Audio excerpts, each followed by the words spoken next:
today's vlog, ipapakita ko sa inyo ang Maynila. Ang Maynila kung saan ako nakatira. Ang Maynila ay kapital ng Pilipinas.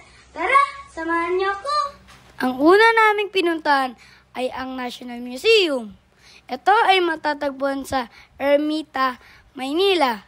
May mga exhibit ito ng sining at natural sciences.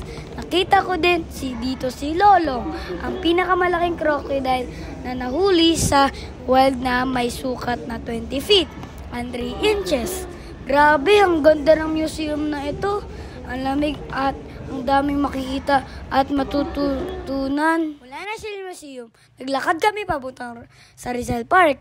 Ito ay kilala nung bilang Luneta Park, lugar kung saan binili si Dr. Jose Rizal noong December 30, 1896. Dito din matatagpuan ang kanyang bantayog. Siyempre, ako ay nagbigay sa kanya. Maraming pamilya din ang namamasyal ngayon dito.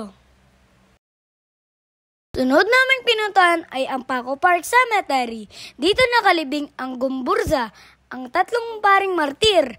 Dito rin unang nilagay ang mga labi ni Dr. Jose Rizal matapos siyang patayin noong 1896. At ito din naman ay inilipat sa Luneta Park noong 1912. May simbahan din pala sa loob nito. Next naman ay ang Intramuros. Ito ay oldest district sa lungsod ng Maynila. Kilala ito bilang walled city dahil sa itsura ng mga gusali dito. Dito din makikita ang simbahan Manila Cathedral at San Agustin Church. Ang dami ding kalesa ng kabayo na pwedeng mag-tour sa'yo sa loob ng Intramuros. Sunod ay ang Fort Santiago. Ang Fort Santiago ay naging kulungan ng mga panahon ng Kastila. Dito ikinulong at ginugol ni Jose Rizal ang kanyang mga huling araw. Meron din itong dungeons.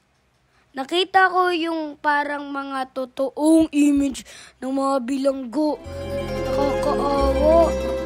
Ito pa ang ilan sa makikita sa Maynila. Quiapo Church, Metropolitan Theater, at Malacañang Palace, ang opisyal na tahanan ng Pangulo ng Pilipinas. Thank you for watching! I hope you learned something!